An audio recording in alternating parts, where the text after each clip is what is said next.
Hello, everyone, and welcome back to the Basel Pod. I'm Sam Basel, joined alongside Jordan Laube. And Jordan, it's the middle of August.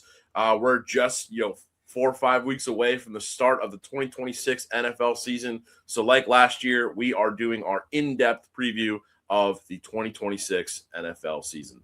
We're going to break down all 8 divisions this year. We're going to go through all 32 teams, plus some awards, plus some playoff picks. Starting off today with the NFC West, home of the Super Bowl champion Seattle Seahawks. But before we get into it, Jordan, how's your summer been going? How you been doing so far? This has been the busiest summer of my life. We were just talking about that pre-pod. I feel like I've been traveling every weekend. I feel like I've been seeing friends or family every weekend, doing some sort of adventure, seeing the Odyssey 5 times. Like, it has been just a ridiculously jam-packed summer. Today is actually the first day I think I've had off to do whatever I've wanted this entire summer. So I am absolutely taking advantage of it. Abby is with Haven. They're visiting a friend. So we just did a bunch of podcast prep, and now we're rolling into this show. We might record another one later today, so I'll have to do an outfit change for that one. Yeah. 5 times for the Odyssey? Really? 5 Wow. I just saw it in IMAX for the first time last night. It's Nice. August 16th as of recording this, so it's been out for a month. I've seen the first 4 times I saw it was every 5 days was spaced out. It just happened to work that way, like with who I was going to see it with and when we were available. And then I had like a 2-week lag, and then I just saw it in IMAX last night, and it was like awesome every single time, but in IMAX especially. And also the Dune 3 preview they showed. I think the Odyssey is the best movie ever made, and I'm not saying Dune 3 is going to top it, but seeing the 5-minute preview in IMAX has me so excited to see the conclusion of that trilogy. It's going to be sick. This is turning out to be a pretty solid year for movies. It's kind of started off a little slow, but it's picking up at this point in the year. Well, movies and TV shows too. Like, we had A Night of the Seven Kingdoms the first season, The Pit season 2. I'm sure there's other I'm missing in there. Daredevil came back. Like, I don't watch Daredevil a ton, but like I know the Marvel fandom is big into it. So Daredevil came back. Wonder Man was great. Spider Noir I heard was good. Like, lots of good. And he had 2 Game of Thrones shows. Yeah, House of the Dragon just wrapped up, which was last week. Better than season 2. I was very content. Like, there were some things that I was like, okay, like whatever. But overall, this season was great, and the finale was really good too. Great show. Absolutely. All right, so we're getting into what's nice about how busy this summer is. With all the football is kind of creeping in there. Usually, for me, when football starts, I love football. We're doing a podcast about it right now, but I get it's a little bittersweet because it does mean the summer is coming to a close. This year, I'm kind of welcoming it a bit more than other years because, like you said, this summer has just been so crazy. And I think now football is kind of coming up, as kind of a symbol that it's almost time to slow down a little bit. Absolutely. And just kind of veg out. Enjoy Sundays on the couch. Yeah, we got a lot of good football stuff coming up on the House Enterprise blog. Speaking of the Odyssey, Jordan, you've got a really good review of the Odyssey up on the blog that people should check out. Get more in depth on why you think this is the greatest movie ever made. We've also got a top college football top 25 on the way, so keep your eyes peeled for that. And just a lot of good stuff. But today we're talking about the NFC West, home of, like I said, the latest Super Bowl champs, the Seattle Seahawks. And let's get right into it. Let's get right into, Seattle. So last year they finished 14-3. They ended the season on a 10-game winning streak, including the playoffs. They were 14-1 after week 5. Definitely not coming into the year as a Super Bowl favorite. I can't remember if they were really considered a contender, to start off the season. But for you, in that 10-week span that crossed between the regular season and the playoffs, what was the point in that 14-1 run that you were like, okay, there's some real momentum here? I think it was the emergence of the run game, and Seattle had the highest run rate in the entire league. Off the top of my head, I think it was like 51% run versus 49% pass, or vice versa. It was really close. They might have been the only team to run more than they passed. And this is when the run game really got ahead and really got it moving, especially towards the end, right into the playoff run. Kenneth Walker was getting more carries. Charbonnet was producing a ton of touchdowns and just really good, efficient goal-to-go situations or third and short situations, converting first downs, keeping drives going. So the run game really exploded. And the pass game, it was really just all JSN early in the season. And towards the mid to end of the season, Cooper Kupp got more involved. AJ Barner got more involved. Kenneth Walker got involved in the pass game. Darnold started to use his legs a tiny bit more, not a ton, but the pocket mobility was much better from Darnold in the back half of the year. And I think if you look at those first couple of games the Seahawks played, you're like, this offense doesn't really have it, but man, the defense is there. Once the offense figured it out, Clint Kubiak got into good play calling rhythm. They were virtually unstoppable towards the end of the year. And we saw it all throughout the playoffs. They had 2 big playoff wins, a comeback win against the Rams in the championship game. They just were doing whatever they wanted to offenses on the other side of the ball with unique sim pressures. The emergence of Nicky Manwari, which I was totally wrong on his draft eval, and he is used perfectly for his skill set, the short area burst and quickness. Being a nickel / box backer has been awesome to see, and that emergence, I think that really helped to elevate the defense. But offensively, the emergence of the run game and the utilization of more weapons in the pass game besides just JSN, and also the defense just being a force the whole season. There's more guys we can talk about, but I can sit here for 20 minutes gushing about the defense on its own. Yeah, it's funny that you described their season as kind of like the defense holding it down and then the offense figuring it out, because that was also kind of the story of the Super Bowl in that one game. They obviously entered halftime up 9-0 over the Patriots, but I remember watching that and not really feeling very confident that Seattle had a strong hold on that lead. They brought it up to 12-0 in the third quarter, and then finally in the fourth quarter they had that Sam Darnold to AJ Barner touchdown pass that kind of broke the game open a little bit. That made it 19-0, and I think that was kind of the point where it's like, okay, it's pretty tough. And then the pick six. Yeah, exactly. Not that we haven't seen comebacks like that before in a Super Bowl. Not that we haven't seen New England make comebacks like that in a Super Bowl before, much to my dismay. But still, it the offense woke up late and they were able to get the 29-13 win for their second Super Bowl title. Going into this season, what are some changes, on this roster that you feel like could either solidify that offense? Maybe they didn't retool enough. How do you feel like they could be able to hit the ground running with the offense this year rather than kind of waking up late? Yeah, I think we have to temper our expectations, not on Seattle as a whole, but especially this offense, right? Like Sam Darnold was great last year, right? Really efficient, awesome deep ball, which we saw during his time in Minnesota. And I think a lot of people, including myself, put too much stock in the playoff game and the Week 18 game last year and just his overall decline in the final stretch of the season. And kind of like, he's coming back to earth. He worked really well in Clint Kubiak's wide zone, under center play action, 12 personnel style system, where he could just go to the big targets in the middle of the field and then hit whoever he wants underneath, whether it's Kupp, Rashid, Torrey Horton, JSN, or going over the top to any 4 of those guys, right? Like it was good mix of offense that they were able to use. And that was heavily supplemented by the threat of the run game with a really good 2-headed attack. Do I think they did enough to overcome what they've lost? Because KW3 is out the door, Clint Kubiak, obviously with the Raiders. So you lose a really good, not just offensive designer, but play caller as well. It's a really hard combo to be good at both.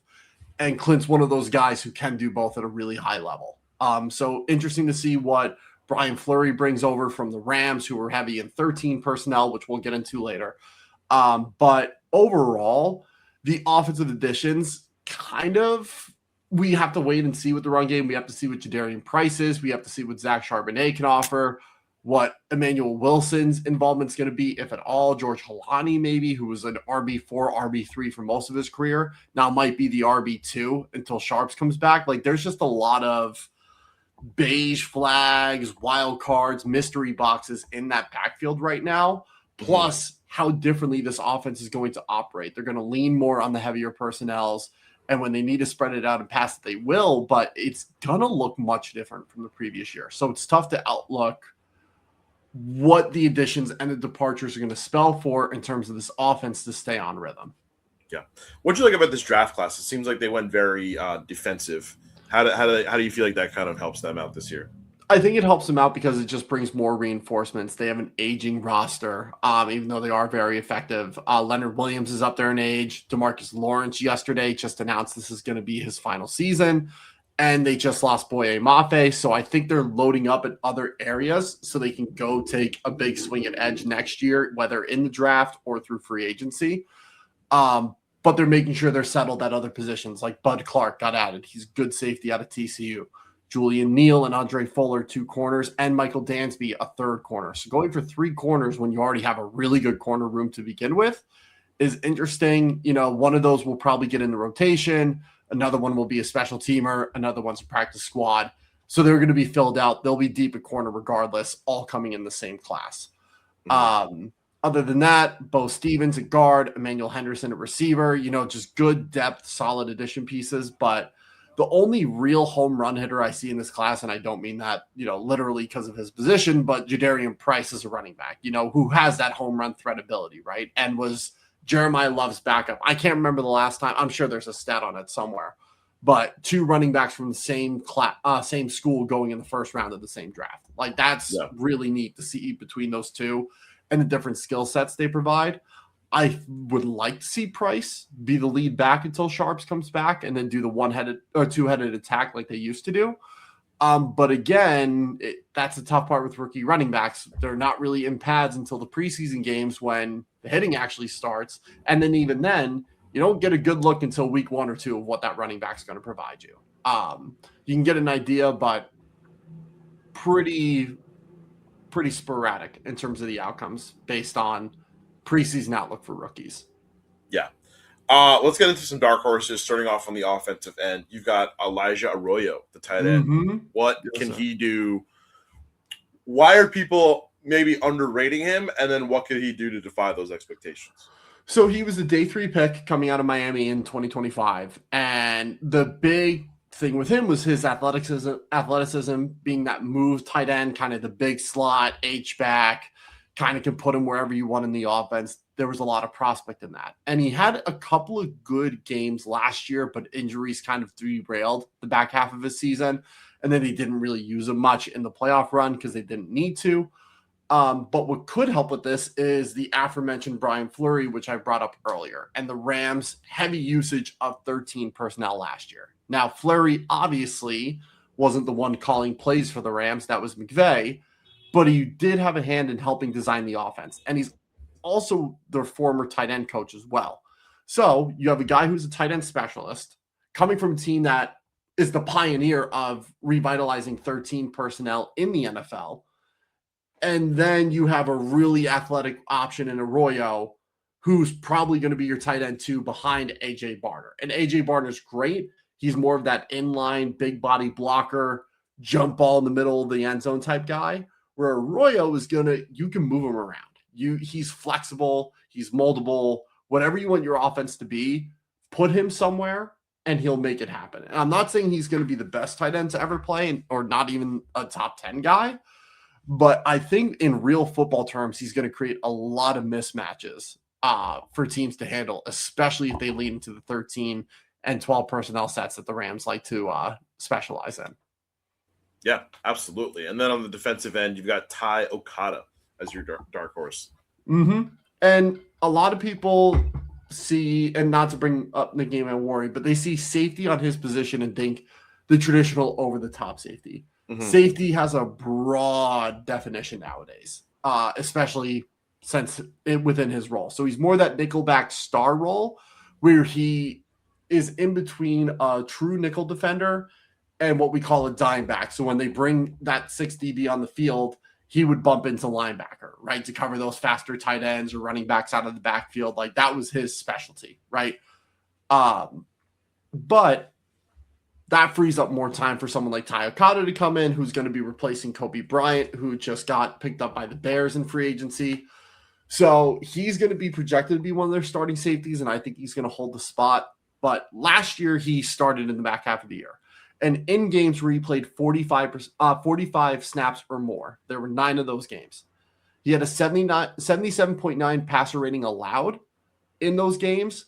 On the overall season, 107.9. So he dropped his passer rating allowed by 30 points. That's significant in that span. 5 of those games, he allowed a passer rating below 80. So the average was consistent to his performance. Really good. 4 pass breakups, 1 interception, and a 15% forced incompletion rate, which was massive for a free safety to have that level of breakup ability, to whether it's over the top or when he rolls down into the middle of the field. Really solid there. And he's a decent run defender too. 3rd highest run stop rate among all Seattle's defensive backs. He also had the 2nd highest average depth of tackle. So where he was making the tackle. So the ones he was making closer to the line of scrimmage carried a much heavier weight than some of the other DBs that were on this team that were consistently getting those tackles closer to the line of scrimmage.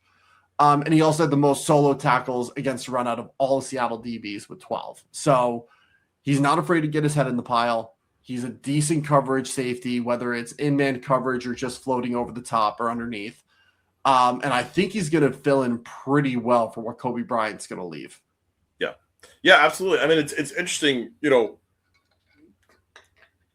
there's not much more of a, better way to, kind of get good reps out of position than kind of change what people expect out of the position, right? Mm-hmm. Absolutely. That should be very interesting. That is going to really help out, potential fantasy targets on Seattle, which you've highlighted as, the one big fantasy target for Seattle this year is their defense.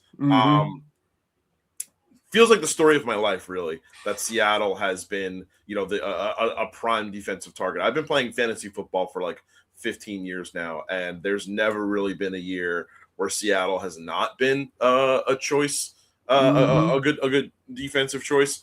So for you in general, what about this Seattle defense makes them, a potential first D off the board? Yeah, and just to preface this is more so for value rather than who I think is the best option, because obviously JSN far and above the best option, but most people aren't going to be able to get him with where he's going in drafts right now, right? So we're trying to find the best value. Again, with the running back question marks, I'm not sure I want to put Jadarian Price as a value with as high as he's being priced. Charbonnet should be back in the first half of the season, but if there's any setbacks at all or he re-injures it, kind of kills his value, and he's going like mid-10s, and I don't think I want to use a mid-10th on that. So we come to the defense, and they are projected to go a little higher than originally anticipated. I just updated the rankings before we hopped in this. They're currently projected to go 159th, which is a mid-12th round pick. Normally defense start going in the 11th. This is for a standard 12-team league or PPR 12-team league that uses defensive kickers, right? Which I would assume is the majority of fantasy platforms, right? If you don't use it, we have honorable mentions for that, but we'll get into that a little later. But you're getting a top 3 defense in the 12th round. You don't have to worry about waivers. They're going to be good. They're going to get turnovers, sacks, incompletions, tackles. They're not going to allow a lot of yards, which add up, not going to allow a lot of points. That could be a free 10 to 15 points a week instead of just having to manage it and flex it and figure out what good defenses are on waivers. Just leave them. And then one game a year, you just carry 2 defenses. Who cares? Seattle is a good defensive pick always, especially this year for the value they're getting. I think they're the 4th defense off the board, where they could easily be number 1, which doesn't sound like a value 3 spots, but to not have to stress about defense every week and you just leave that out of sight, out of mind, there's a ton of value in that as a fantasy owner. Yeah, and also their bye week is week 11, so you're not really going to be worried about, because honestly, that has been, for me, one of the bigger game changers in fantasy football when the NFL expanded to week 18 and then bye weeks went to week 14. Excuse me, 14 is kind of a decent, most leagues are probably in the playoffs by then. Yes. And usually that's maybe the first round of the playoffs. And it's to have bye weeks extend that far is tough. Brutal. Sometimes. Absolutely. And look, by week 11, you should know if you're in the playoffs or not. You should know, but like you should know if you're in the playoffs or not, or you're in the hunt. You're in the hunt, right? Yeah.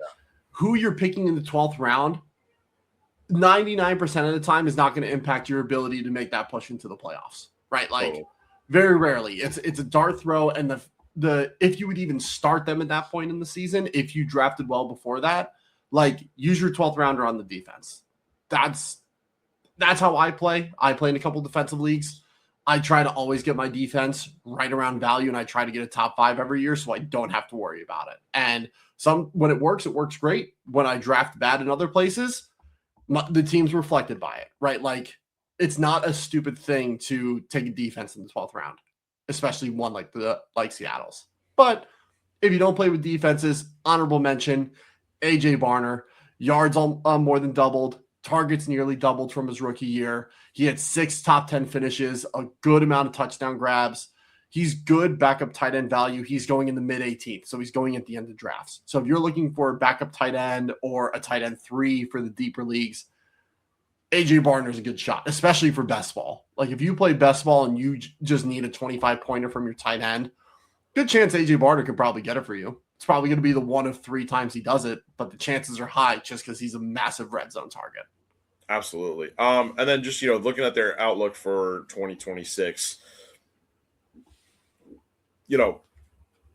what's the sword, I guess, that the Seahawks will live or die on? That's a great question. Because if you over-rely on the defense, like we've seen teams do after coming off a Super Bowl, most recently the Eagles, which that defense was awesome, and the offense was horrible. We'll get into them towards the end of the series. But if you were going to rely on your defense, you're most likely not going to get past the divisional round, if not the wild card round, right? So the sword they're going to fall on by default has to be the offense. They have to take risks. They have to push boundaries. They have to get creative. Like I would love to see them open a game, 12 and 13 personnel the whole drive, ground and pound, spread out with the tight ends. Elijah Arroyo's in the Terrence Ferguson role. Like let him work, let him get plays. JSN is your big money shot, and you score on the first drive. The very next drive, get into 4 wide receivers and spread the ball out. Get Torrey Horton out there, Rashid Shaheed, let them all get vertical, and then let JSN and Cup work underneath and mix in 11 personnel with a mix of Arroyo and Barner. And I think they just have to be creative. They can't get static. They can't get stuck in the same things that we do see some OCs tend to do, which we'll talk about some of them later. But the big thing is going to be the creativity of the offense because they don't have the same horses they had last year, but they can still run a good horse race. They should be fine, but not at the expense of creativeness. Or I guess the detriment of creativeness. Not sure. One of the two. And then I have one burning question for you. Yes. It's about Sam Darnold. So yes.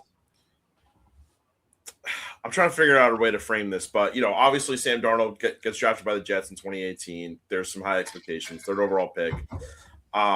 He had a decent college career. Then he kind of floats around the league. He has a breakout year in 2024 with Minnesota, then goes to Seattle, gets his 2nd consecutive Pro Bowl, and then wins the Super Bowl. If you're Sam Darnold, is the question where does he stand among these quarterbacks, or is the question does that even matter? Like, does he have anything really that he actually needs to prove, going into the season?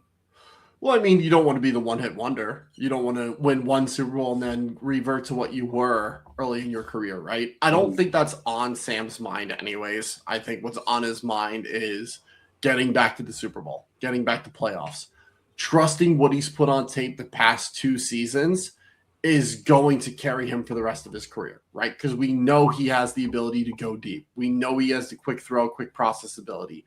He can move the pocket. He can put the ball wherever he wants in the red zone, right? Like he has that ability. It just needs to continue. And I think a lot of that will be offensive design because once things start to get static and things start to become repetitive, that's where teams are going to start to pick on Sam Darnold. And that's what happened towards his time at the end of the Vikings. And that's what happened the first couple of weeks of this season because it kind of mirrored what the Vikings ended with the year before. As Seattle got more creative and the playbook got more expansive and they used more unique personnel groupings, that's when we saw Darnold really shine towards the end of the season. I guess question 1A of the burning question is, what made Seattle such like the prime stop for Sam Darnold to reach this level rather than the Jets, Carolina, or even San Francisco? I think it's Mike Macdonald, right? Like, and we should have spent a lot more time talking about him, but I'll get on my little soapbox for this now. When you talk about culture setters and you talk about guys who are going to rework an entire organization, and Seattle's been a good organization, right? Like, Schneider's done a great job building this roster and making crucial decisions. Pete Carroll laid the bones, right? Like, people give Pete Carroll a lot of shit because of how things ended and how they always came up short after the initial Super Bowl. But the culture and competitiveness was always there in Seattle. Mike McDonald just elevated it to an elite level, right? It seems like these guys are killers. They play like goblins when they're on the field. Like, this defense, when you see them play, the second the ball's committed, whether run or pass, they're swarming. There's always at least 6 guys, 7, 8 guys around a football, right? Like, they are just monsters. And that carries over organizationally, right? So I think to keep Darnold consistent and keep this team consistent and to stay as this top dog and not fall off like they did in 2013, McDonald needs to lean into that even more now than ever before. And I think he has the guys to make that happen. Totally. All right, let's move on to, another top contender in the NFC West, the Los Angeles Rams. The Rams, they were a really good team in the NFL last year. They finished 12-5. They kind of had a weird end to the season. They went 3-3 in their last 6 games. But Matthew Stafford, came out, kind of had a late career masterclass, winning the MVP. Just a fantastic season. Him and Drake May were going, neck and neck the whole time. What about Matthew Stafford's play in 2025 gave him the final, edge over Drake May at the end of the season? I think if we're looking at it from a box score perspective, it was definitely touchdowns. They were neck and neck on the box score for most of the season, but the sheer volume of touchdowns, 46 touchdowns, which going over 40 touchdowns in today's NFL is not that common as it used to be. And whether it's how defenses are or offenses, putting more emphasis on quality possessions rather than quantity, there's a lot of rigmarole, I guess, as to why the number spiked up so high and why the number has been trending downwards, right? But I think box score perspective, people will point to that. In terms of overall what happened, the Rams were in the toughest division in the NFL. Besides the NFC North. NFC North is a monster of its own. But last year, just based on record, toughest division in the NFL, had a relatively hard schedule. Stafford was playing some of the toughest defenses in the NFL and doing a great job. Seattle, look at all 3 times they played Seattle. Like, he was darting it up all around. And that's one of the best defenses in the league, right? Whereas you compare it to the Patriots, where Drake May was absolutely more efficient. He was more effective. Was a more valuable player for his own team, but everyone will point to the schedule and everyone will point to the competition they faced, and they kicked up their asses as they should have, right? Like, if they were just skating by and he had the numbers he did, then it's like, okay, you can make the argument, but they were beating the brakes off of everybody they played. And I think ironically hurt his argument for MVP. And I don't think it would have made much of a difference if they played a tougher schedule, just because Stafford had the volume along with really good efficiency, even though Drake was better in that category. But I think that's really what gave Stafford the edge, is it was high volume and it was consistent week to week to week to week. And even though Drake was more efficient with his snaps, Stafford just having the sheer volume, doing it over and over and over again, put him over the top.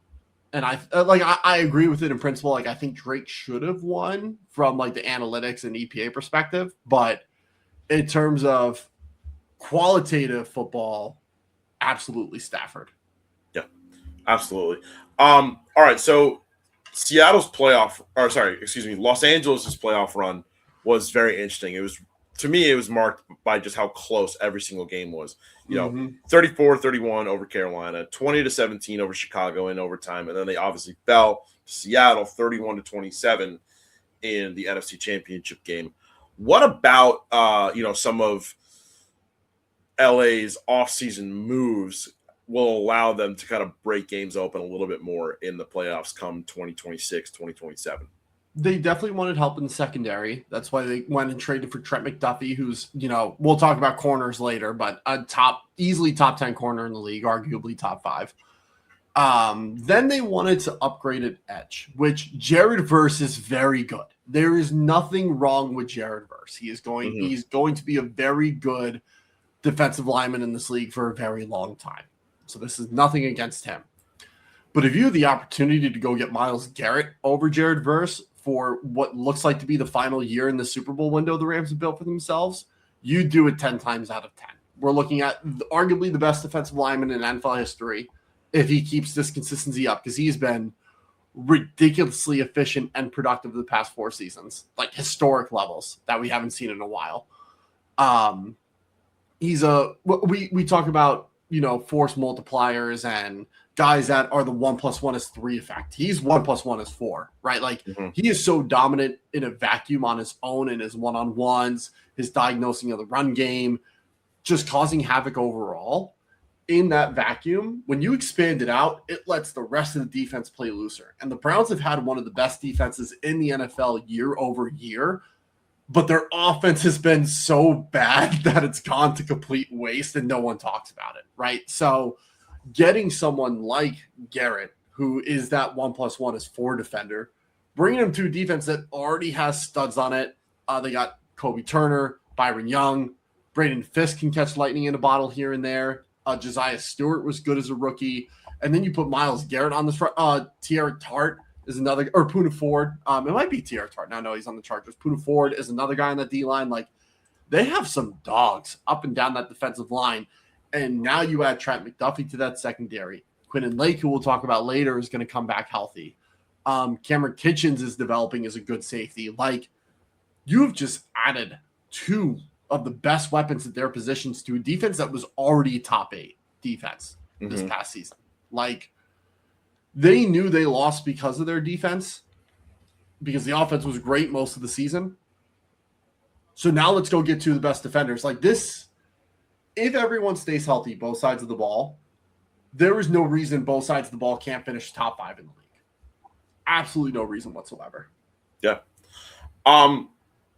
With all of that, you talk about this potentially being the last year of their Super Bowl window, right? And I couldn't really disagree with you there. Do you think that was the thought process behind drafting Ty Simpson this year? Because,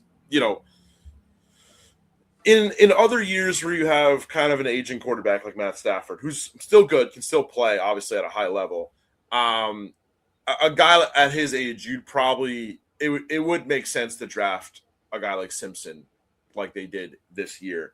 But considering how well Matt Stafford played last year and how far the Rams got with him last year, it turned the Simpson pick into a little bit of like one of those draft night head scratchers. But now, given some more time, do you feel like it makes more sense? I think it makes more sense.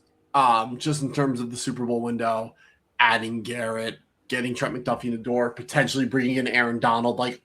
If you read the tea leaves, this is the year. After this, they're going to rebuild for 1 or 2 years and hope to be back and open up another 3-year window for themselves, right? Like, we saw what they did in 23 and 24 when they started shelling off assets. Guys were retiring.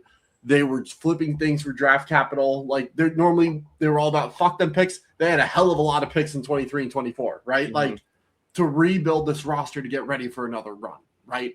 And now it's, oh shit, Stafford's peaking. He's got the back issues. Like, obviously those haven't flared up this offseason, but there was real concern there going into last season, which makes his MVP run even crazier, right? Like that was the big line. Like, is Stafford even going to be able to play at all? And he played the whole freaking season, right? Totally. So when you compile that and you look at that, like, okay, short term we're good, but long term we're really not. Let's start to load up and get guys who can help out, right? Like, and Garrett's going to be there for another couple of years. McDuffie's probably going to finish his career in LA unless he gets a second contract or another contract after that. But they have young guys who they're bringing up through the wings. I mean, Byron Young and Josiah Stewart, whenever Garrett's done, will be veterans at that point and should be really good edges.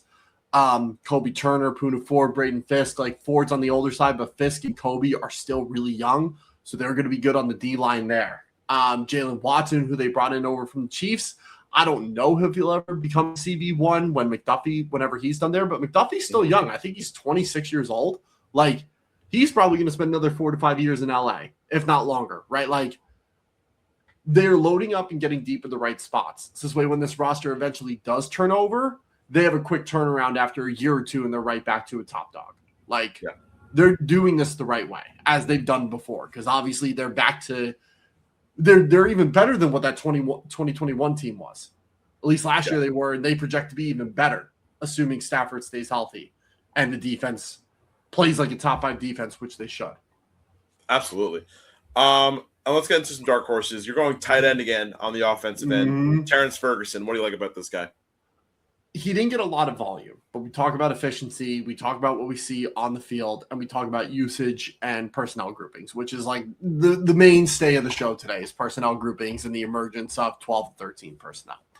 So the Rams were heavy in 13 personnel usage. They were at 30.47%. That was the top percentage in the league.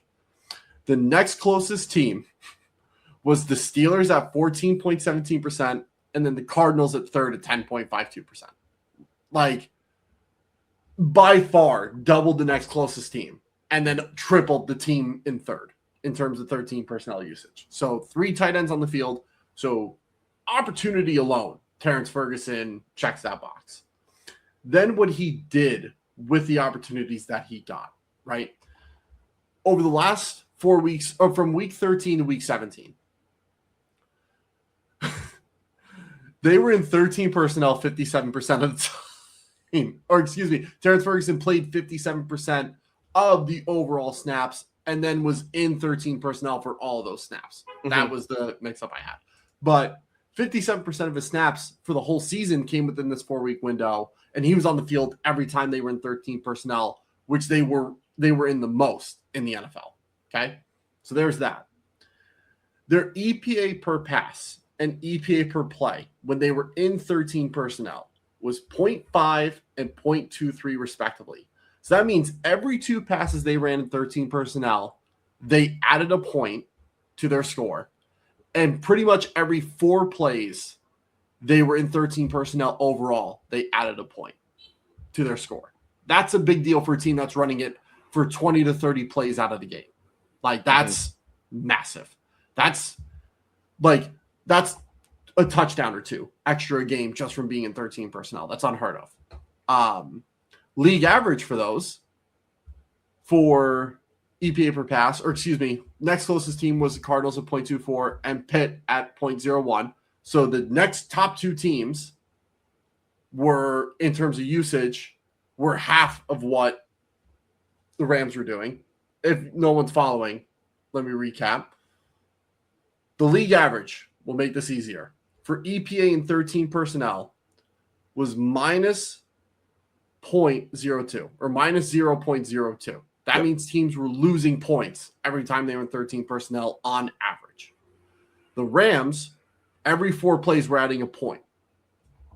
So when everyone else in the league on average is losing points in this system, every 4 plays the Rams are getting a point. That is ridiculous. That's the easiest way to describe EPA. Were they the only team in the positive? No. They were only 2 other teams in the positive, the Cardinals and the Steelers. Okay, but only not up teams. To 1 point. Not up to 1 point. Not the way that they were doing within 4 plays. Ridiculous. So we peel that back. So how does Ferguson fit in this offense? They have Puka, they have Devontae, but no one really else in that receiving room other than Jordan Whittington. he's going to be their wide receiver 3. He's going to be their third target. So you're going to get good offensive usage out of him. He's a sneaky fantasy pick, especially if you play best ball, and especially if Adams or Puka goes down, and Puka's had his share of stuff this offseason. There's a good chance he could be a number 2 or number 1 target at some point this season. So you're going to get that value.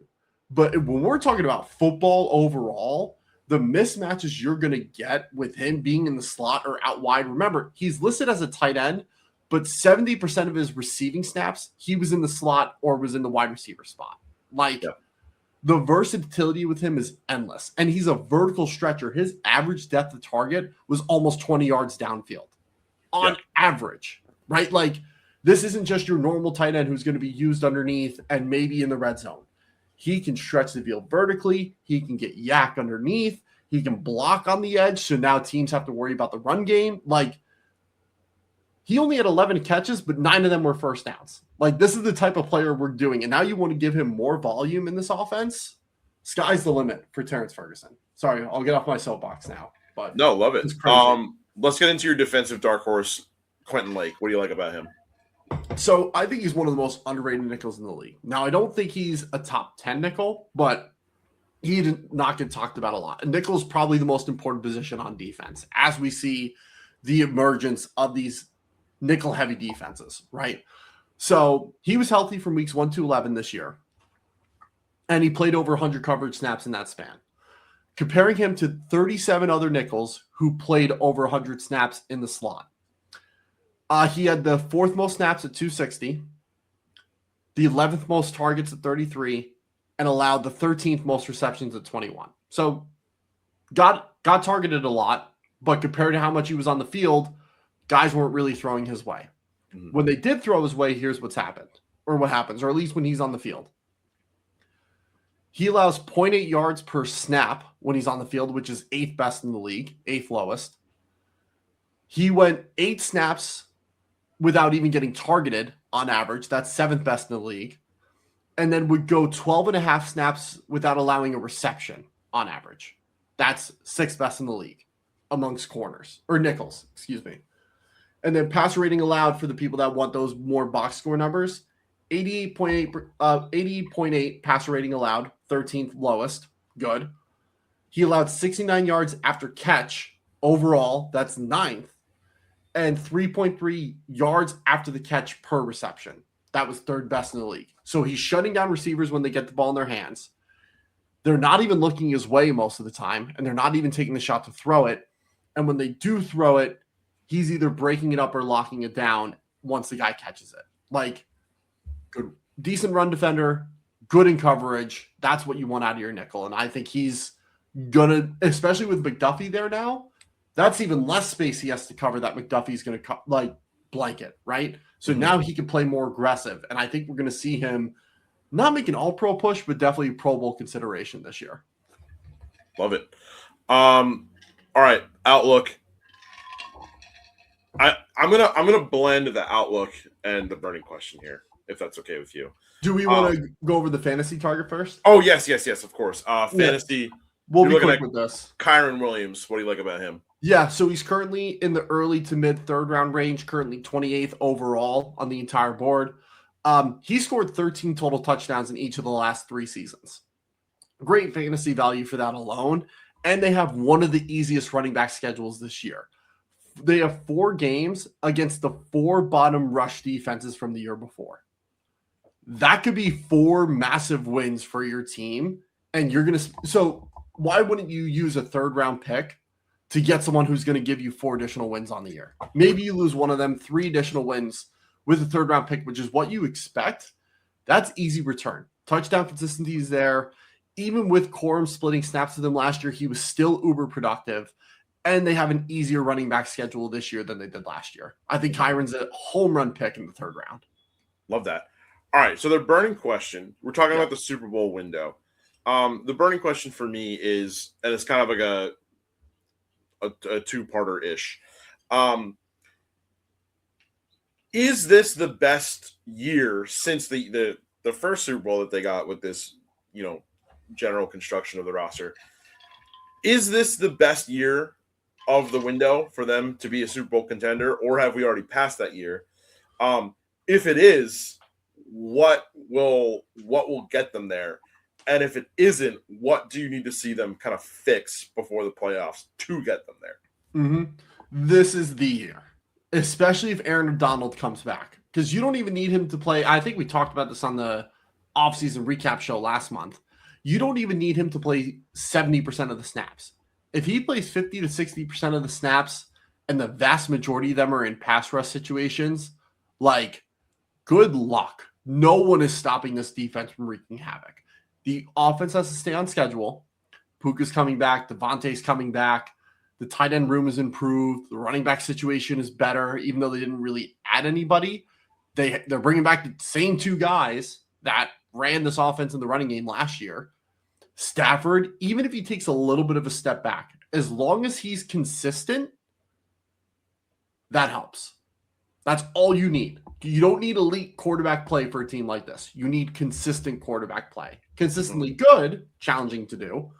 But if 12 out of his 17 games, he does a good job, throws for over 225 and throws 2 touchdowns and doesn't have a lot of turnover-worthy plays, this offense is going to skate to being top 5. And this defense should absolutely be top 5. Chris Shula, one of the best DCs in the league, is still calling it, right? Like, just there's so much that's the same from last year that's going to improve.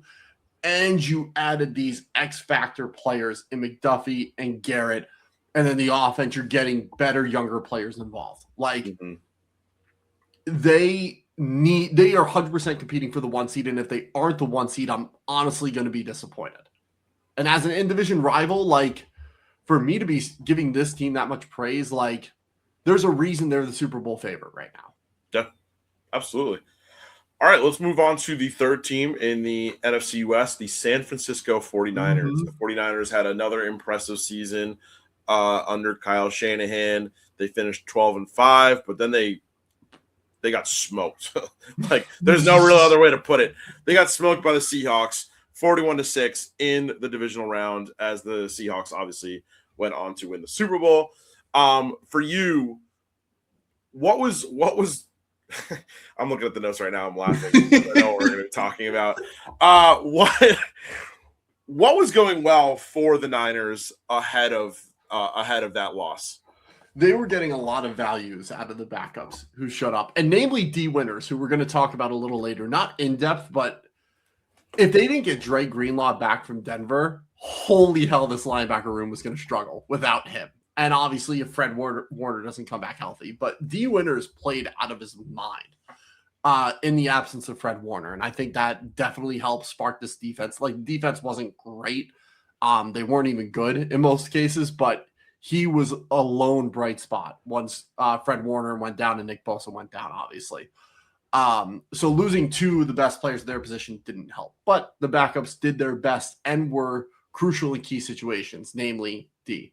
But the offense, man, Brock Purdy was excellent again, even though he's called, Brock Turdy and other hashtag Brock Turdy, other repulsive names, right? Like, he's a good quarterback, man. Like, he's like, yeah, does he throw an interception at the worst times? Thank you for that. Yeah, he does. But a couple of bad throws should not define the entire body of work of what Brock Purdy is. And we've seen him be clutch. We've seen him shut down good defenses and take it to him. Like, he was 3rd in EPA per play, 1st in success rate, and 2nd in completion percentage over expected, right? Like, in terms of efficiency, he's a top 5 quarterback in the league.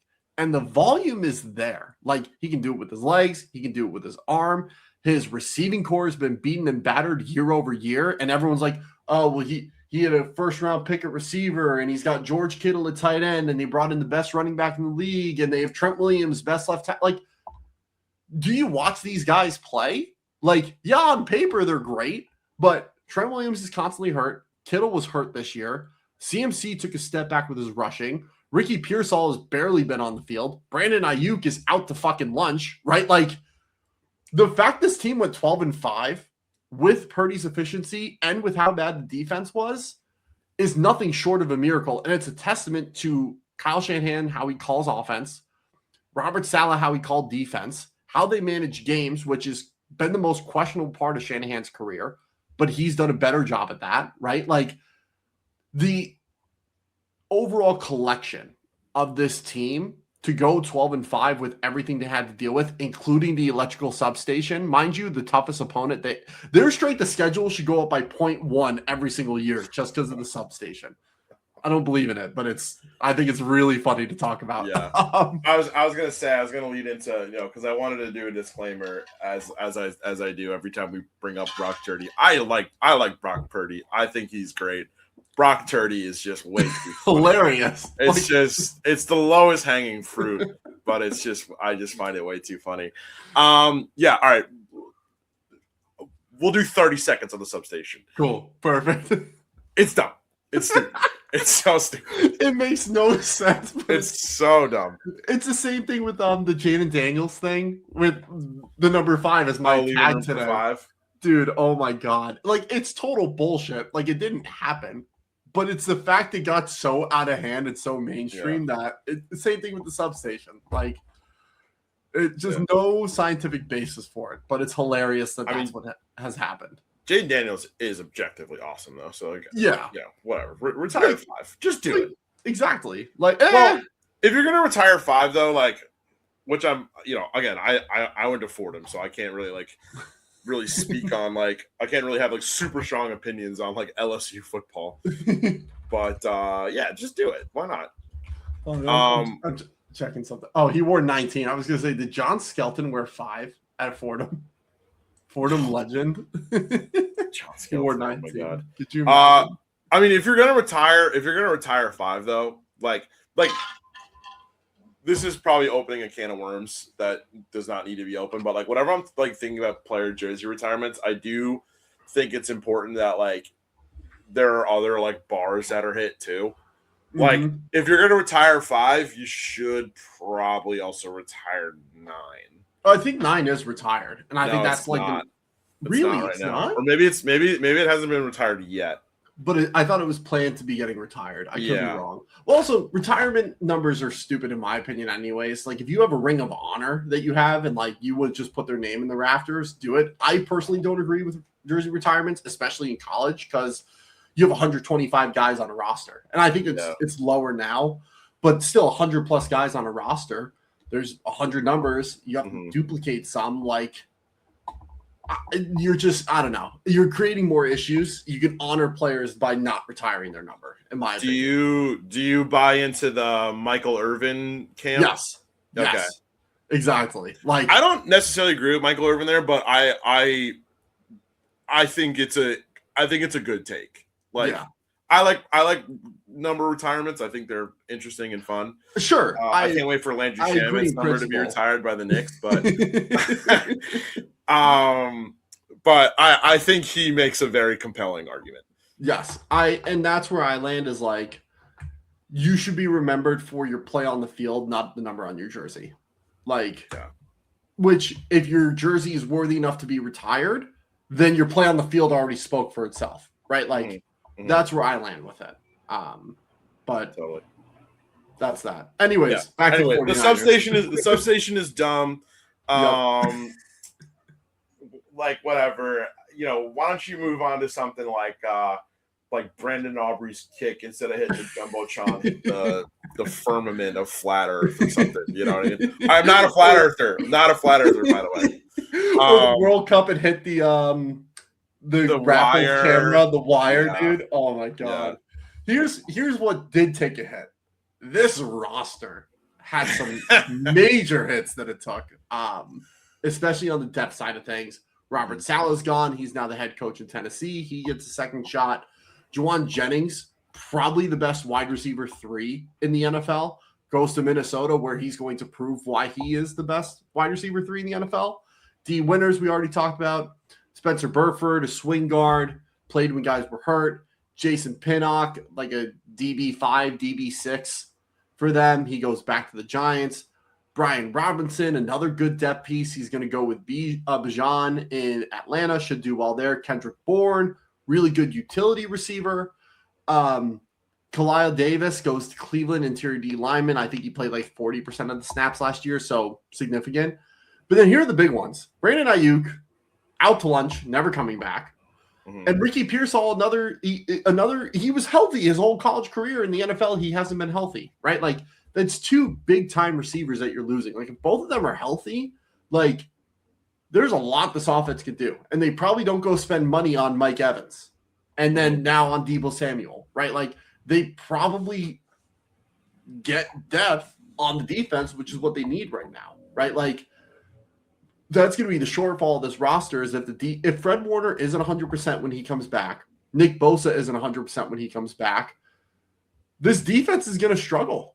Like, again, like they did last year. And like, yeah, you can chalk up last year to injuries and inexperience in the secondary, but with bringing those two key guys back and adding a few more guys through trade in the draft, like, your defense should be good. But if it's not, there's a lot of issues, especially on the depth side of things. Yeah, absolutely. Who did you like that they took on? They really boosted their, the wide receiver core. Mike Evans, Christian Kirk, Deebo Samuel. Deebo. They got two solid running backs. What do you like out of these additions? Yeah, I like that it's the depth aspect and the veteran aspect. Like, if we wound the clock back 3 years and you told me Mike Evans, Deebo Samuel, and Christian Kirk were the top three options in the same wide receiver room, your brain would explode. Like, this was Deebo at his prime, especially as a gadget role player. You put him in the backfield. Oh, they have Nazon Stribling, who we'll talk about later. He's now your wide receiver 3 when Deebo's in the backfield. Like, would have been sick. Probably not going to happen this year, but Mike Evans, if he's healthy, guaranteed 1,000 yards. Christian Kirk, demon slot, especially down the field on contested catches. Deebo is your catch and run guy. Like, just gadget him up. He'll probably get 500 yards this year. Like, I don't think he's going to beat the brakes off anybody, but he's still a good option. Yep. Then a good backup running back room with Zamir White and Khalil Herbert. Herbert's probably going to be practice squad, but Zamir White, good backup. We'll take that. Then in the secondary, Jack Jones, Ashton Davis, adding some depth and experience behind the young guys who are going to start over them. And then Osa Odighizuwa, I want to talk about. We're going to save him for later, but spoiler alert, he's the defensive dark horse. But that was a really good trade looking at the construction of this roster and what he's going to bring for this defense. And then in the draft, we talked about Stribling, has looked really good in preseason. Looks like he's going to get opportunities, probably the second or third most targets on this team. It's definitely on the table. Romello Height, adding defensive line depth, really good edge rusher, especially for the pass rush perspective.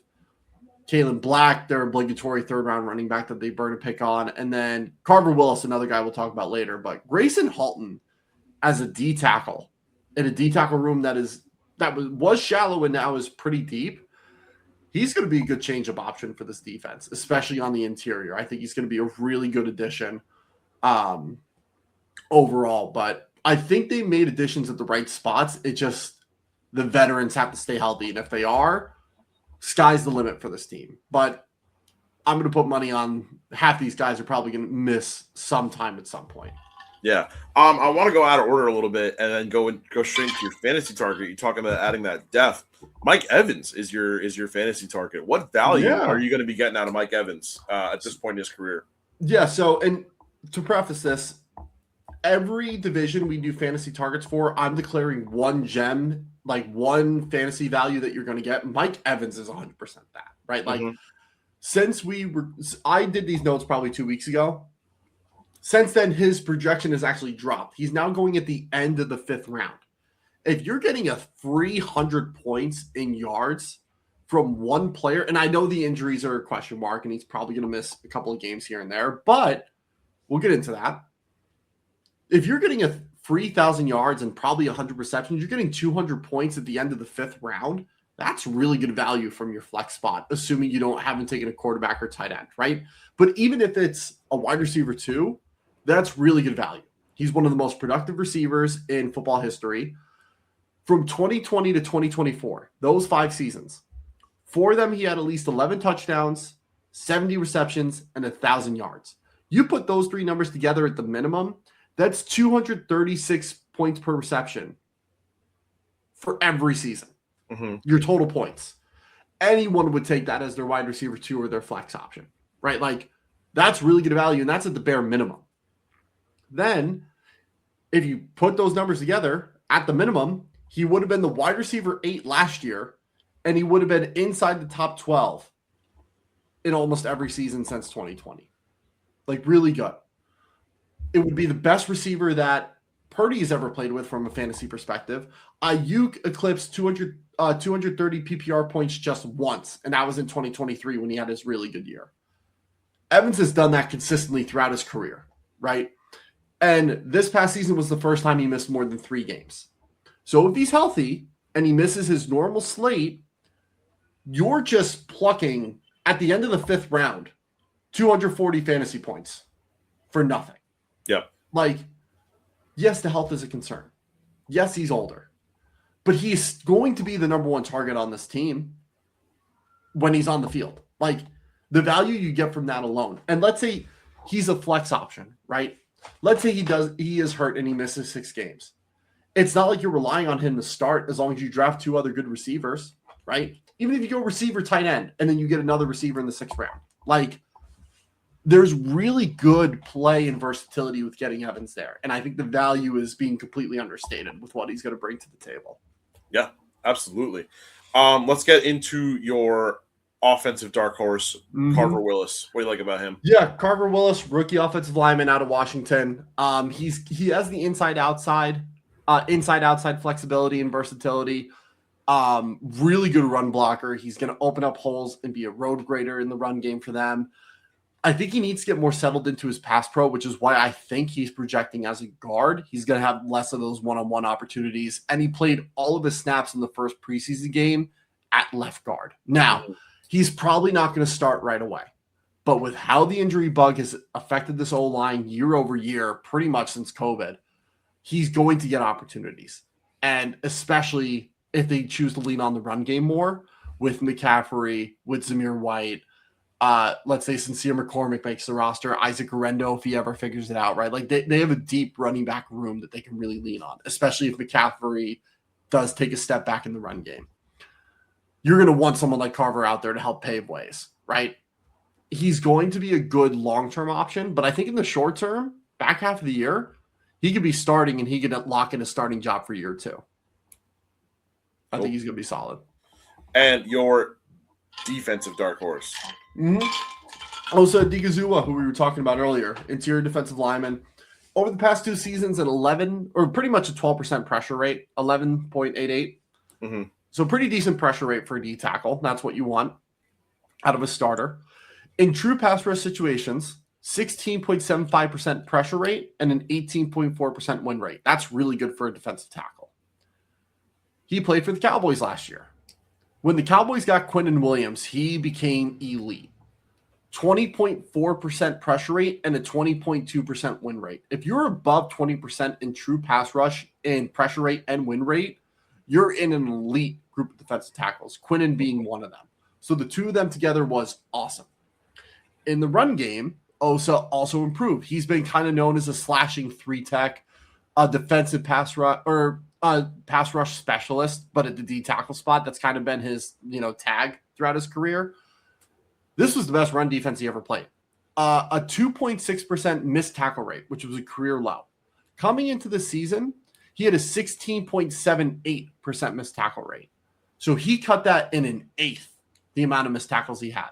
Wow. Like, really, really good stuff in the run game to see from him, especially with how poor that defense was until they got Quinnen, right? To go with that, once Quinnen came in, his pass rush productivity exploded. Now he's going to be playing next to Nick Bosa, last year's first-round pick Michael Williams, Keon White, good veteran edge setter, Romello Height, high-end rookie that they're looking at. 4 really good edges. Then some rookies play next to him, or young guys play next to him. Alfred Collins and CJ West were rookies last year. Grayson Halton is a rookie this year. So he can be the leader of the interior, and he's going to get support from a really deep and diverse edge group. We could see him get 10 sacks very easily. And I don't put a lot of stock into sack numbers, but this could be like a 50 to 60 pressure season with 10 sacks, and he's on his way to a Pro Bowl and some all-pro, votes. I'm not saying he's going to be an all-pro guy, but he'll get some votes. Like, this is the type of player you want to bring in if you're San Francisco. Love it. All right, looking at taking just a general outlook for San Francisco, as long as they can fight through these EMP waves that are knocking them every which way and that, what can we expect out of this team overall? The receiving room's deeper. Fred Warner and Dre Greenlaw are back, and if they're both healthy, that combo is one of the best linebacker combos in the NFL. That alone should give fits for opposing offenses. The secondary improvement is probably going to be the biggest spot. There's a lot of question marks in the secondary. Most of it's inexperience, but can they start showing up the way they showed up for their colleges? Renardo Green, good corner out of Florida State. Need to see him take that next step. Upton Stout, really good nickel corner last year. Very feisty, very aggressive. Probably got beat more in coverage than he wanted to. Can he get better in coverage? Malik Mustafar, I want to see him be the true demon free safety that we saw him be at Wake Forest. And then Jair Brown, another DB, safety, nickel kind of hybrid guy. How does he fit into all of this? And if two of these four guys can take the next step and the other two could be consistent, that's good. That's an improvement. If we can see jumps from Renardo, Upton, and Malik that I know they're capable of, this secondary is going to make waves in the NFL, especially if they all stick together. And this next year, I don't think they're going to be a top 10 pass defense this year, but with the improved pass rush help, better underneath play, which is going to make them looser in the back end, they're definitely going to be top half of the league in defense, as long as two of those four guys figure out a way to improve and take that next step. Nice. Love it. My burning question for you, when the season concludes, we'll have officially 10 full seasons of 49ers football under Kyle Shanahan. When you look at his body of work, including what you think is going to happen for the 49ers this year, his record, his playoff performances, his 2 Super Bowl appearances so far, where does that rank in terms of decade or more stints as a head coach in the NFL? I don't think it's touching top 10 territory. Yeah.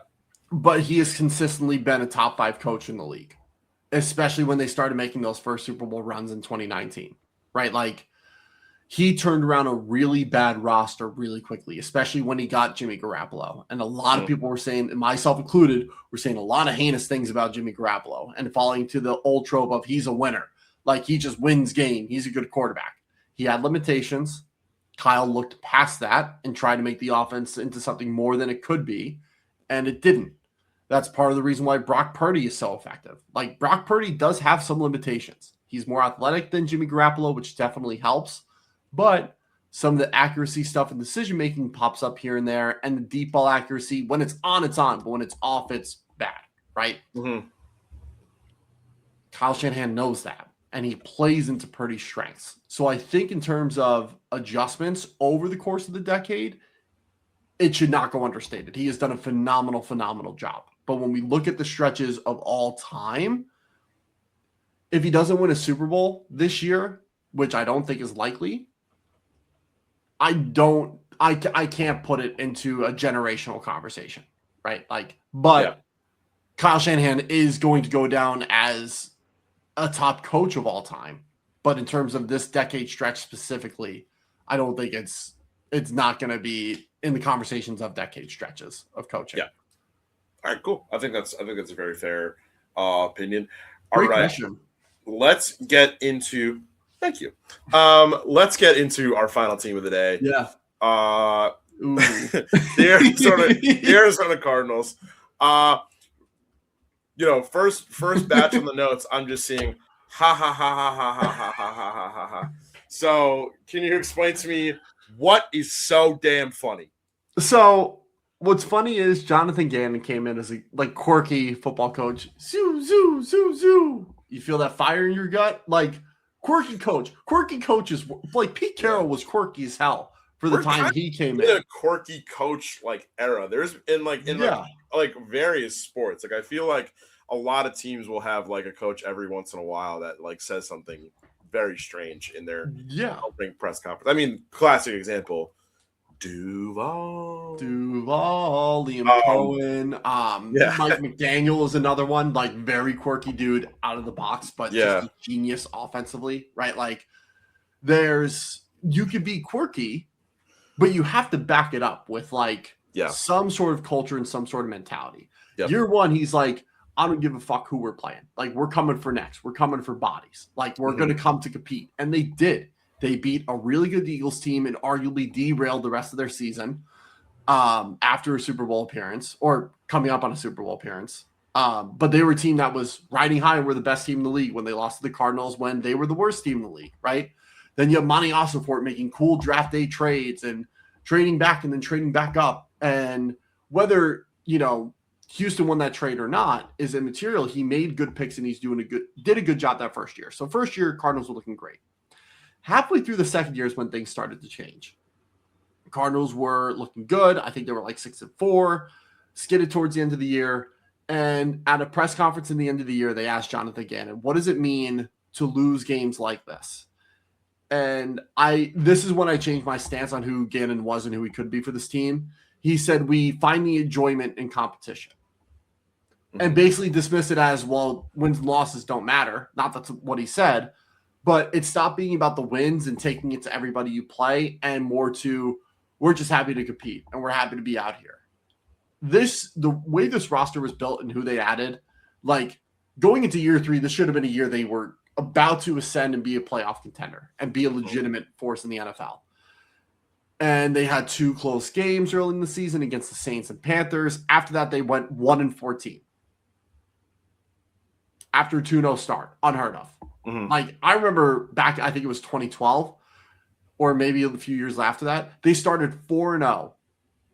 And I think they finished 4-12 or 5-11. Like, this is worse than that, right? Like, especially because this was the regime change. This was the Cardinals were finally going to be it. Kyler Murray, the veteran guy, Marvin Harrison, the phenom rookie, second-year guy, Trey McBride, best tight end in the NFL, young feisty defense. Like this, everything was building towards year 3 being the platform year and year 4 the ascension year when they fill out the rest of the roster. Now they're kind of rebuilding, and I'm just like, what was the point of the Gannon hire then? Like, and I get it. Gannon wanted to be a CEO coach like Nick Sirianni is because that's where he got his bread and butter from.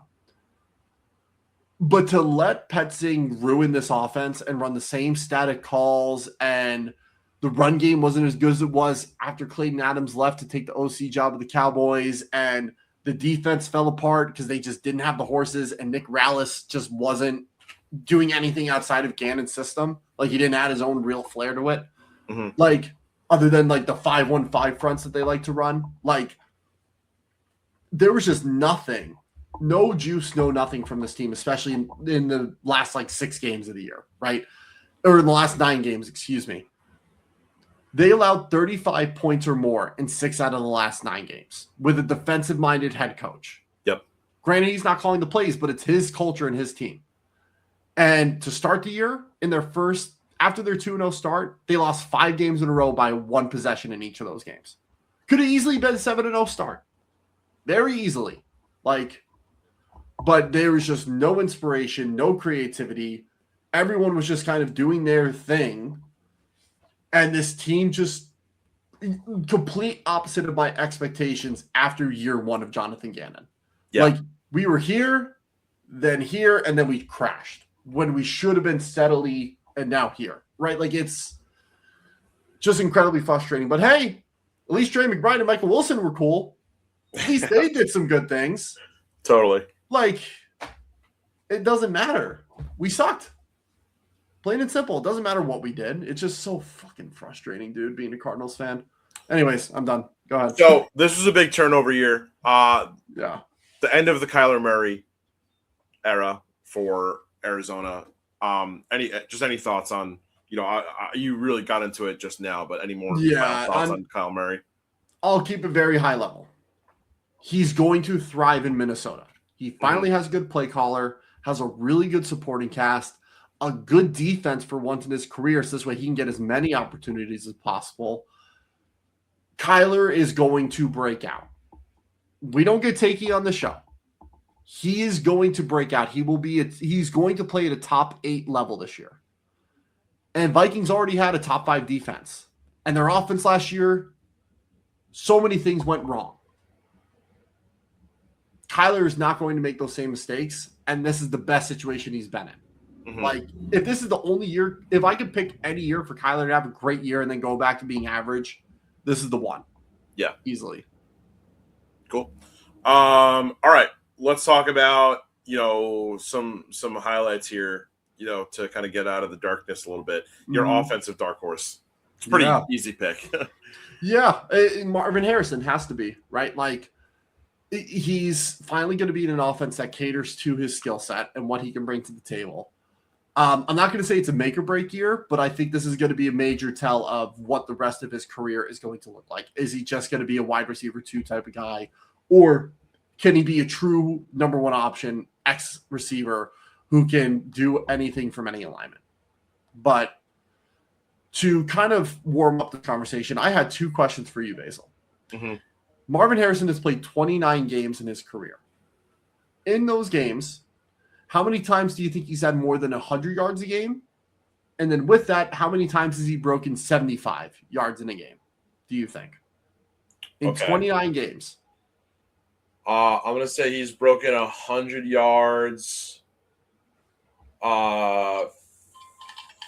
15 times. 15? In 29 games? Maybe like 11. I'm going to go 11 times. Okay, 11 times. So how about 75? 75, maybe like 13 or 14. 13 or 14, and that's separate of the 100 yards? Oh, separate of the 100 yards. Yeah. Okay, maybe 75, maybe like another like 3 to 4. 3 to 4. Okay, on top of the 11. Awesome. So you're right on the 75 yards. Outside of the 100-yard games, he's broken 75 yards 3 times. Okay. In the remaining 26 games, he's broken 100 yards just 2 times. Jesus. Overall, he's gone 75 plus yards 5 times in 29 games. That is unacceptable for a number 4 overall pick. And someone who's highly touted as Marvin Harrison Jr. is. And some people are going to have reservations about Jeremiah Smith as a result. Big body Ohio State, uber athletic freak receiver, right? Like, that's another conversation for another day. But Marvin Harrison's really struggled. And some of it's on him. Some of it's on the limitations of the offensive design that Petzing had. But to paint a picture, he averages 14.5 yards per reception and has pretty much just over half of a reception rate in his career. So when he's targeted and when he's catching it, right? Some of the targets are off target. Some of them are contested catches that he drops. And then some of them are just straight up drops by him in an open window. When he's targeted 8 times, that means he should be coming down with 4 or 5 catches a game. That means he's currently averaging or should be averaging 58 yards per game based on those numbers. Let's call it 60. Nice even number. He should be averaging 60 yards a game based on those numbers in terms of opportunity. He's currently averaging 51.5 yards per game receiving. Like, that is wide receiver 2 level numbers that we're looking at. Arguably wide receiver 3, depending on how potent your offense is, right? Like, he's not getting opportunity and he's not doing anything really significant with the opportunity he's getting. And if we look at his route distributions and where he's most effective, he is really effective on digs and curls and slants.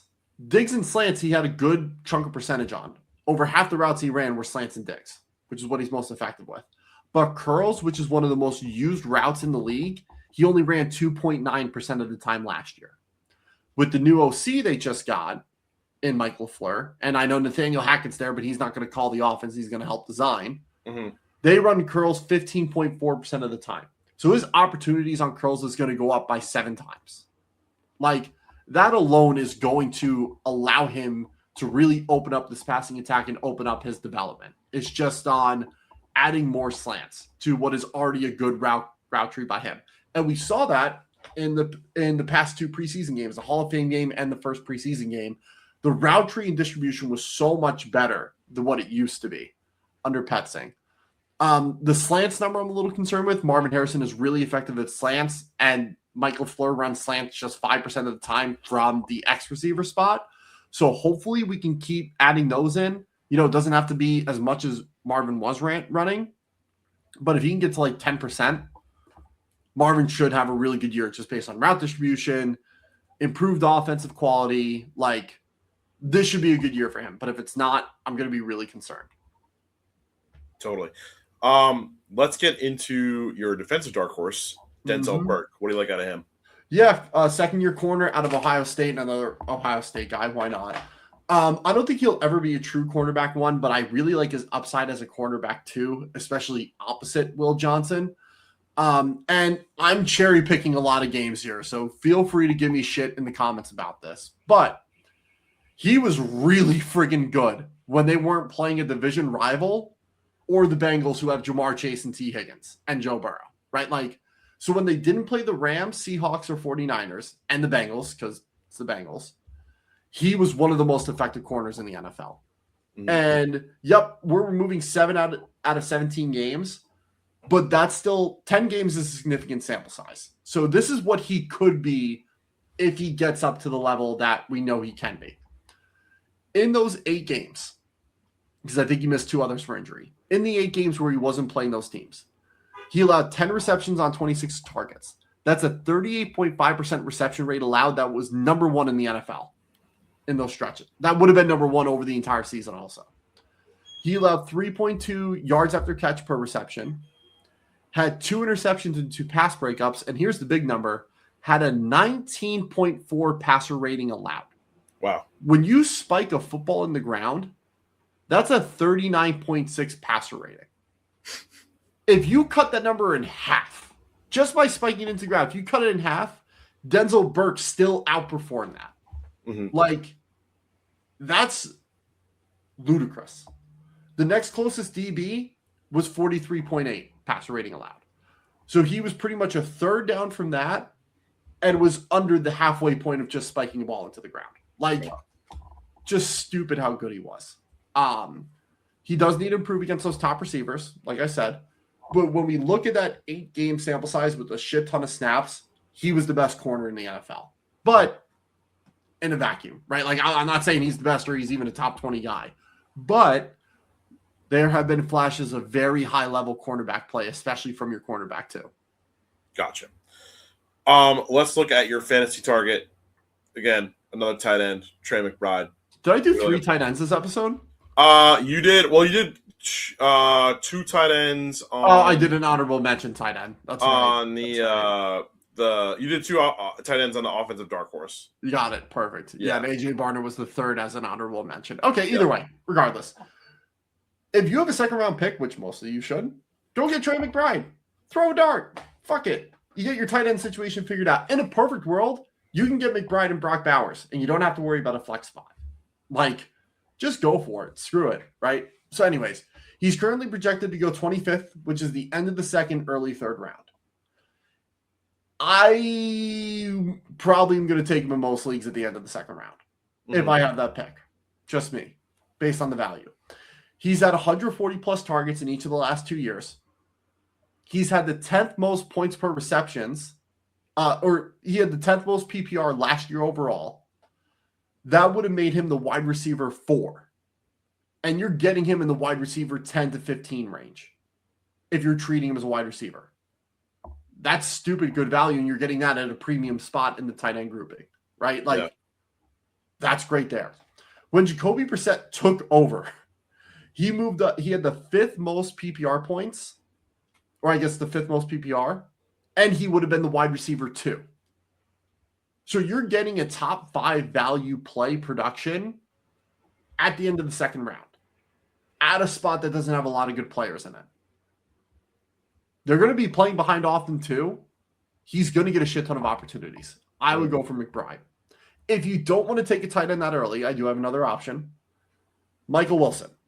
Really good finish to 2025. Is going to be playing that Puka Nacua role, the Z role in this offense. And he was the wide receiver 3 after their week 8 bye. He scored 18.6 points per game. And right now you can get him in the early 8th round. That's a very good dart throw, just to put it out there. Let me actually check, because I don't think I updated that. But if I go real-time ADP, very quickly, we go pick number and we go Michael Wilson. Where are you? Michael Wilson is going early. He's basically going 801 right now. Wow. He's going 84th, 85th overall. If he keeps that production, you just have starting wide receiver value with your wide receiver 3 and wide receiver 4 on your team. Like, either of those guys. And Marvin Harrison. Why not? Any of the three of them, I think I'm comfortable with their value. But Trey McBride more so just because you're getting top-notch value at a second or third receiver level market. No, that's solid. All right, let's take a look at the outlook in 2026 for Arizona. What's the goal here? Is it win 5 games? Is it tank for Archie Manning? Is it try to sneak into the playoffs? What's going on here for Arizona? I think you just want the offense to be coherent and working collectively and not just being players like Trey McBride and Michael Wilson and Marvin Harrison and Jeremiah Love. This needs to be the Cardinals offense. It can't be an offense that features 4 guys, right? Yeah. Like, it all has to collectively work together. And coming from the McVay tree, like LaFleur is, that should help with that. Now, LaFleur does that a ton with Green Bay. He does it with a bunch of wide receiver 2s and the emergence of Tucker Kraft while using a bunch of different running backs, right? Like, when you think of the Packers offense, you don't think of any one player in particular. You think of all of them together, and they're consistently one of the best offenses in the league. That could happen with LaFleur. Like, I think the Cardinals offensively, long-term, have better talent at the skill position than the Packers do. Like, McBride's a better tight end than Kraft. Marvin Harrison should be a better receiver than Christian Watson. Michael Wilson should be a better receiver than Jaden Reed. Matt Golden, I think his ceiling's a bit higher than what Michael Wilson can offer, but okay, let's call that's a toss-up. Okay. And then the running back, Jeremiah Love, is one of the best running back prospects of all time. Like, your core skill players, 3-1 over the Packers, and the Packers have a better offensive identity than you. Just get to that level. Have some cohesion. Have some chemistry. That's all you need to do this season. The defense is going to be Swiss cheese. It's going to be one of the worst in the league. That's going to give you a lot of opportunities to get this right. And part of the reason the defense sucks is they have missed on some guys. And I'm not going to write all these guys off yet because most of these guys are in their second or third season. But I need something more, right? Darius Robinson, number 1. He's dealt with injuries, but we used first-round capital on him, and he hasn't been nearly as strong as he looked when he was at Mizzou in the SEC. Makes no sense. Max Melton looked good in flashes his rookie year, had some injuries last year, but looked bad when he was on the field. The Darian Taylor Demerson, Rabbit they call him. Remember the Titans game? The safety that picked it off and then fumbled and the Titans recovered? Mm-hmm. That was him. That doesn't define the player he is. But that's a game that's winnable. Hold on to the damn ball. Right? Like, you're a young player. Figure that out. Other than that, he's been just average. Right? Okay. BJ Ojulari. Injuries, but effective edge rusher. Need to see something from him. And Garrett Williams, another guy with injuries, but at one point was a really good nickel, has taken a step back since the injuries. So I need a couple of those guys to figure their shit out. Because if not, we need to start this defense from scratch, and that's going to hinder LaFleur's tenure here. Yeah, absolutely. And then my burning question for you is, how many years are you giving this current roster to kind of get it together? 2, 3? I'm going to give it 3 years. Gannon got 3. LaFleur should absolutely get 3. Like, Gannon had a lot of faults and a lot of red flags that popped up, especially in that last year. If this offense improves year over year, which the defense didn't do any of the years that Gannon was here, then LaFleur should be good and this roster should be able to continue after the 3rd year. But if the offense kind of stays stagnant and we don't get into the top half in any of the next 3 years, then we need to move on to a different regime, get rid of Monty, start fresh again, and just see what happens. Great questions. All right. And then, just a division outlook. Give me 1 through 4. Yeah, 1 through 4. We'll go bottom to top, how they're going to finish. Cardinals, we're on tank watch. We're asked for arcs this year, right? Like, this is not a playoff team. This team could win 5 games. I'm giving that's their ceiling, 5 games, just because of the offensive firepower. I hope they don't win 5. Please win 2 or 3 so we can get good quarterback play. But if not, I guess we're riding Carson Beck, which right now doesn't look that bad. But, preseason, we'll see what happens. Yeah. Seahawks at number 3. This might be a surprise. They were the number 1 seed last year, but I think with what they're losing on offense and just they're playing a tougher schedule, I think they end up as the 3 seed out of this division. But they're still going to make the playoffs. I think their top potential is the 3 seed overall. Number 2, the 49ers, and I think this is solely based on a tiebreaker over the Seahawks. I think they're going to have the same record, but the 49ers will either win both division games or they'll have the better overall divisional record. Mm-hmm. The Rams should be the 1 seed in the entire NFC, and they should win 13 games minimum. Anything less than that, they must have had injuries or something must have gone horribly wrong. But they are my Super Bowl favorite. I'm not going to lock in a Super Bowl pick yet because there's still a lot of camp left to go. But as it stands right now, the Rams should win the Super Bowl on paper. Cool. Love that.